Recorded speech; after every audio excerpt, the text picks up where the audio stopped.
Hello, guys, and welcome to Stretch Street Podcast. This is the energetic AJ. Yes, I hope you're doing fantastically well. I'm glad to be here again today. Now, my guest on the show today, he's been all of these things that I'm about to mention. Pay attention, okay? He's been NCAA Division One college basketball player. He's been a marketing executive.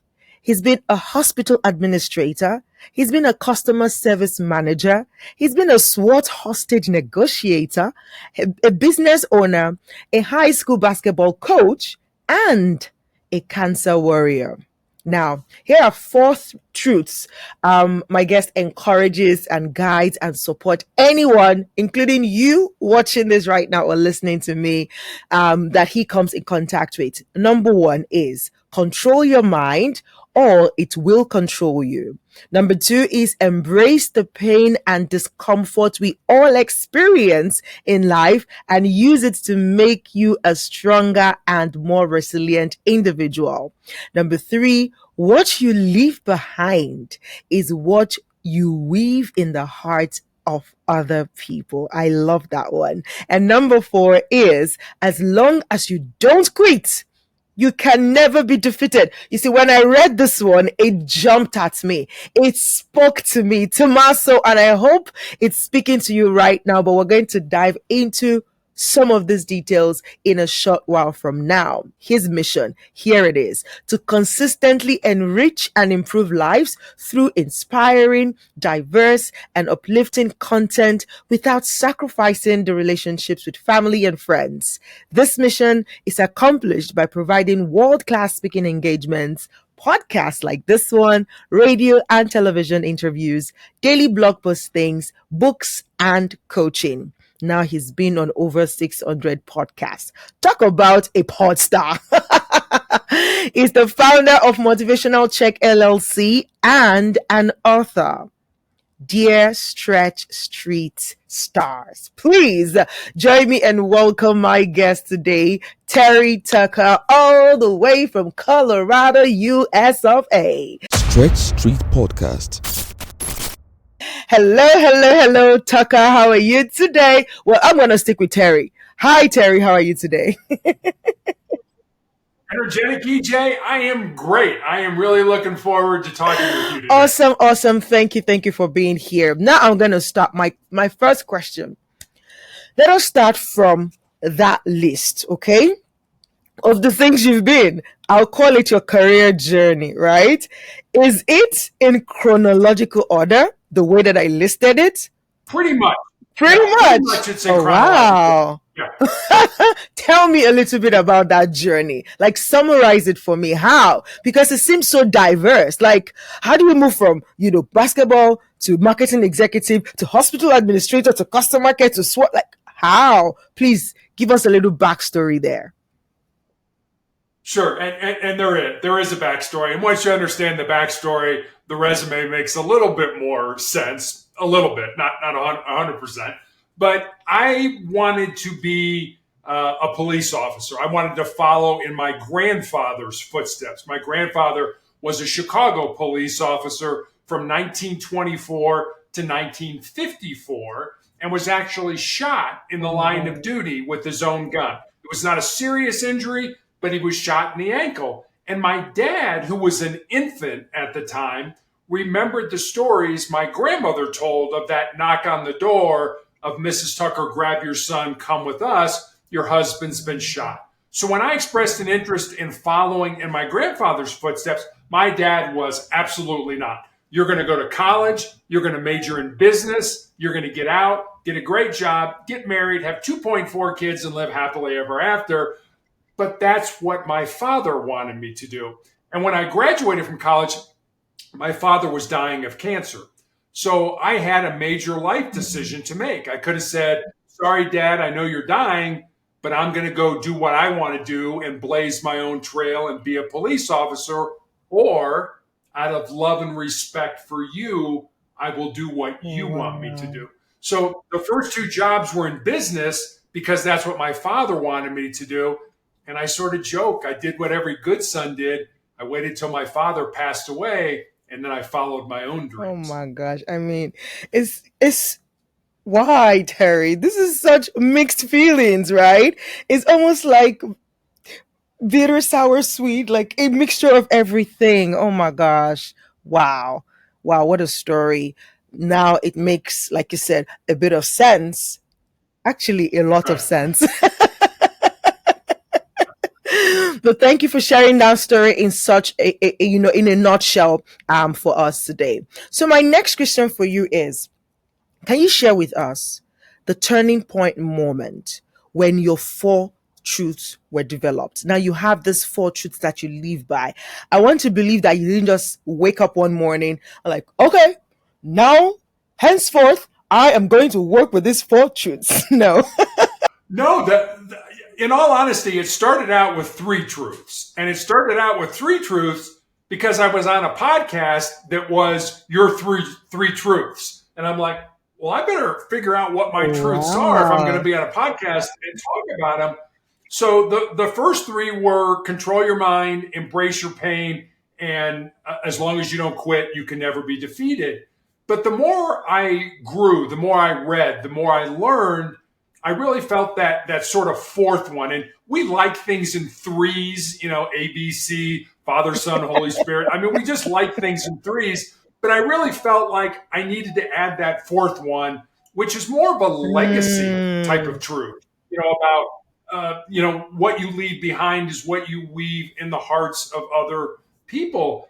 And, the more I started to think about them, the more I started to develop them. And they are, I call them the bedrock of my soul. They're, I think, just a good place to start to try to build a quality life that off is of. so beautiful. That is so beautiful. Can you remember a particular moment, apart from like the fourth one, for example? Is there any particular event that kind of shaped those words for you to, because if it feels a little bit poetic, like the way you live is how you weave in the heart of those you meet. So it was there a particular moment or a particular incident that made you craft that particular message? I think that the legacy type of one really kind of came to fruition for me when I developed cancer. I was diagnosed with terminal melanoma. I have a rare form of melanoma. Back in 2012, they told me that I would be dead in 2 years. Well, it's 12 years now, and I'm still not dead. But it's the focus on the thinking about the being interested in, and this is going to sound weird, I'm sure, to a lot of your audience, death. The Stoic philosophers used to talk about memento mori, which is remember death, remember that we're all going to die. And it's not so much the focus on the death part. What that should do is get you to focus on the living part, on how you live your life with some type of urgency, with what is your purpose in this world. We all have a purpose. I 100% believe that. We're not just here kind of walking around and then we die. No, there's a reason, because you have unique gifts and talents. I have unique gifts and talents. My talents aren't yours. Your talents aren't mine. But understanding what your talents, your gifts are, and then using them in some purpose in life is really why we've been put here. And so I think so many people just kind of muddle through their lives. They never search for their purpose. They never look for it. They never, ever, ever imagine what it is like to be great at Hmm. anything, at anything. Making an omelet. Just what does it mean to be great? So many people never even think about that. From my experiences and the way that I've spoken to people all over the world, and the core of what I do with this podcast is, for everyone that I've met who have had a near death experience, they are their understanding or their outlook to life is always very, very different and deep and, more meaningful, richer, fuller, more purposeful, right? My question to you is, right now, your reality, does it align, like your current reality, does it align with the vision you had while you were growing up, right? Or would you say, because again, you just talked about purpose, discovering it and everything, on that journey to discovering purpose, that it's a journey, it's something that walk into. But for some, it almost feels like they kind of have a glimpse, or like what's that thing they call the blueprints, or like something to work with. Was that the case for you? So is your reality now in alignment with the vision you had for yourself? No, in all honesty, it hasn't been. And I think we tend to talk about purpose in the singular, like it's one thing. And at least in my life, I found that I've had purposes, plural. That when I was young, my purpose was to be an athlete. I mean, I loved basketball. I played basketball all the time. And then when I got into adulthood, I think my purpose changed in wanting to be in law enforcement and things like that. And now I think my purpose has changed even again, as I'm, in all honesty, probably coming towards the end of my life, to put as much goodness, positivity, motivation, love back into the world as I possibly could. And let me say this, one of the nurses who I still am treated for cancer, I have tumors in my lungs. One of the nurses that takes care of me periodically is a former hospice nurse who took care of basically people at the end of their life, people who were dying. And she recommended a book to me called Imagine Heaven. And it's a book about people who had, as you just talked about, near-death experiences. And the thing that I took away from that book, I took a lot of things away from it, but the one thing that I found interesting in that book is that no matter who the person who had the near-death experience encountered or saw, whether it was Jesus or God or an angel or a saint or a relative or a friend, the one question that everybody got asked was, how did you treat, or how do you treat my people? In other words, how do we treat each other? How do we take care of each other? How do we care for each other? How do we love each other? And I'll be honest with you, when I was young, I was probably very selfish. It was like, I just want to play basketball and it's all about me. And what I've come to understand now, it's not about me. It's about us. I don't do well by myself. I do much better when I'm in a group with other people. That is so fantastic. Thank you for sharing that with us. And when, because this podcast kind of document this, really, because I mean, for you to have even like had the story and then you are now facing yours, first of all, it's like your dream wanting to be taken away from you, and then you're getting back on it, and then cancer is here trying to, grab you away and everything. These are challenges, these are stretchy periods, right? Correct. The one of the goal is to like distill the life lessons that you've learned. So now my question is, I know your four truths. These must have come out from life lessons. But I want to ask if you have more tricks in your bag when we talk about life lessons that you have learned from your experience so far. I have, and I think one of the things is we should always, and all of us should be lifelong learners. There should never be a point in time where we say, I know enough. Where I get out of school, well, I know everything I need to know about life. I don't. And what I thought, and I was totally wrong about this, was the more I read, the more I learned, the more I grew as a person, that I would have fewer and fewer questions, that my questions would be answered as I got smarter and I learned more about life. And what I find is the more I learn, the more questions I have. It never ends. And it shouldn't be. I want to die learning. I don't ever want to get to a point in my life where I say, enough. I know enough, because I don't think I do. Because life is always changing. There's always different people to meet who have different backgrounds, different experiences than mine. And, a lot of times we tend to look at life as, I talk about it in terms of perception and perspective. Perception is how we see the world. And that's based on our education, our background, our experience, our upbringing, our religion. But perception is how other people see the world.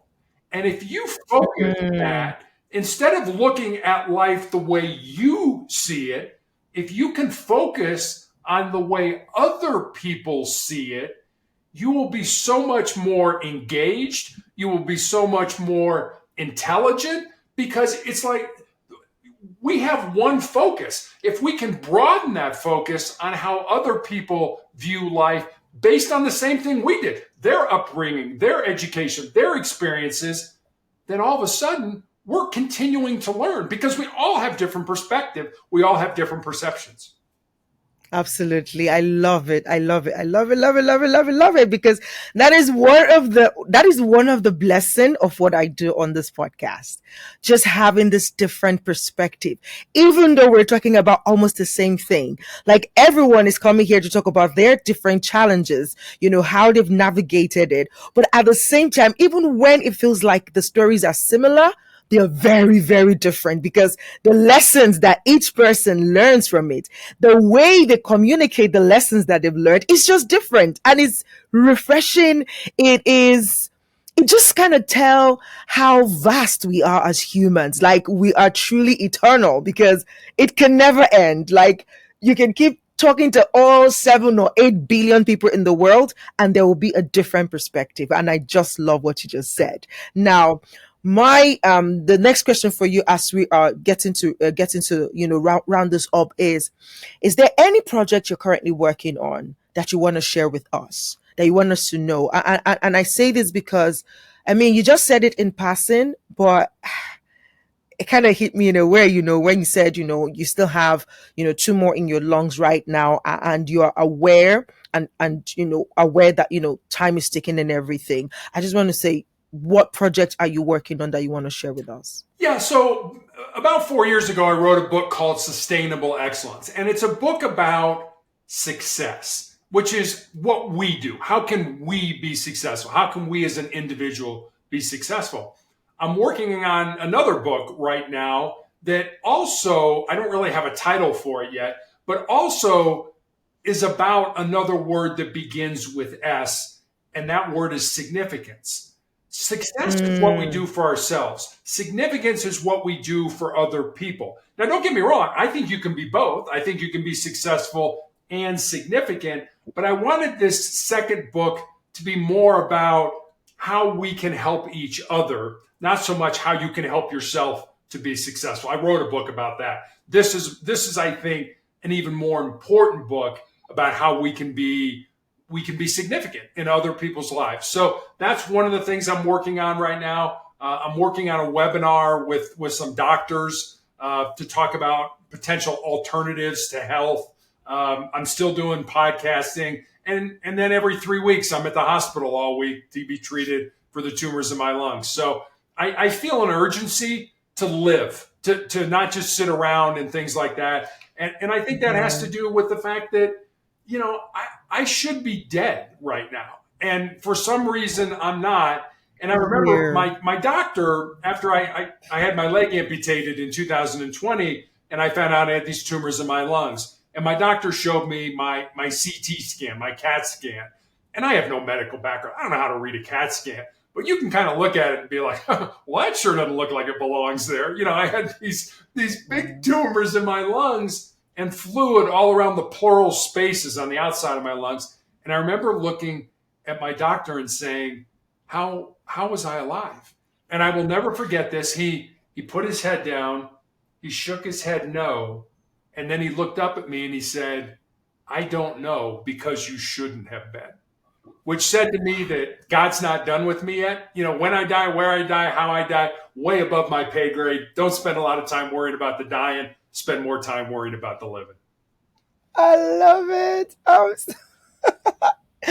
Oh, that just blessed me, really. Thank you so, so much. How can people find you if they want to, I want to read about it? Wait, what? Did he just mention that he has an amputated leg and he's still back? Yes, you heard that, but we want you to go find out. How can people find you? Sure. So I have a blog sort of / website called Motivational Check. Every day I put up a thought for the day. And with that thought usually comes a question about how maybe you could apply that thought in your life. I have recommendations for books to read, videos to watch, you can leave me a message. That's all at motivationalcheck.com.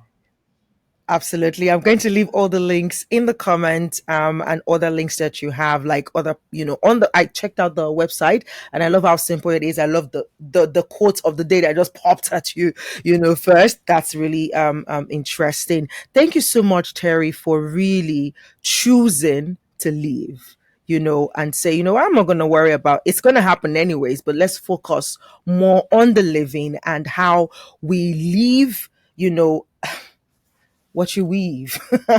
What you weaving, bro? What are you weaving in the hearts of people around you? So thank you so much. Would you have any final words for anyone watching you right now and saying to themselves, maybe they're going through, or they've also, been diagnosed and given this news and they're downcast and they're wondering, like, why? How can you speak to that person to help them find hope right now? Yeah, I'll give you a story, and this is a true story, and sort of hang with me for a minute because it's going to start out kind of weird.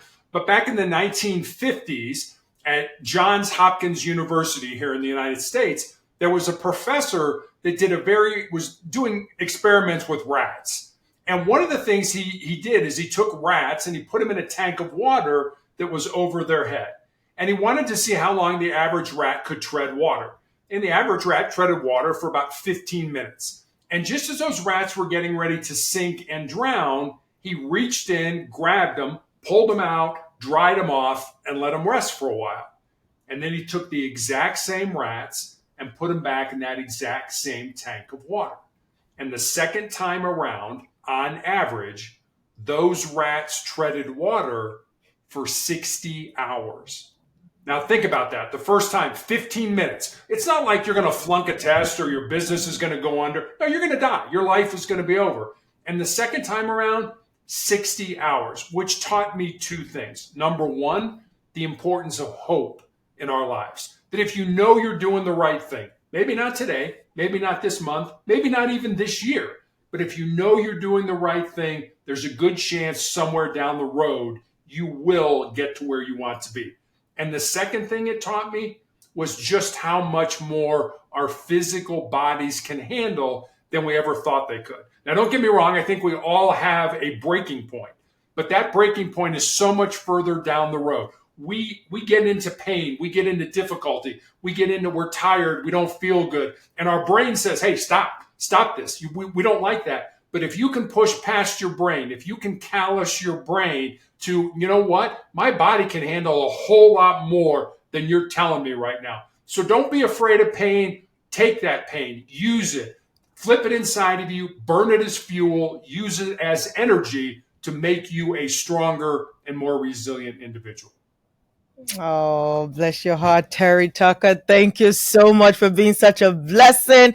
I am blessed, guys. I hope you are too. I hope this conversation has just instilled some hope in you. I hope you're inspired to pursue your purpose and know that it's not one thing. It is a journey and it evolves as you evolve as a human being. So go for it. Be that person that God has created you to be. And just live. Stop worrying about death because it's going to happen anyway. So why worry? Just go ahead and live while you're here. Thank you. I really can't thank you enough. I had a great time on this conversation. And I just want to wish you all the very best with your book.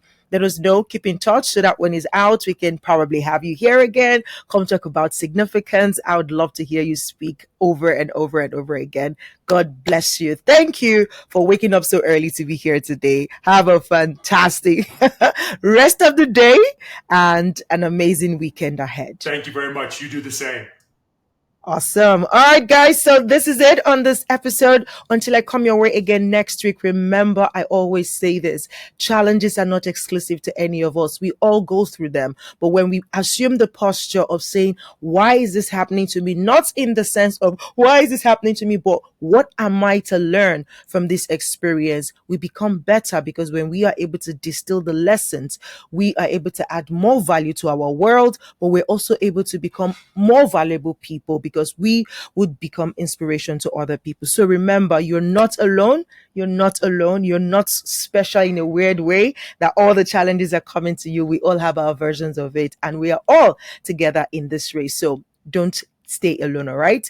Reach out to somebody, speak to somebody, get that hug, ask for it if you do need it sometimes. All right. I'll be here again next week with another guest. Until then, remember, you are amazing. See you next week. Bye-bye.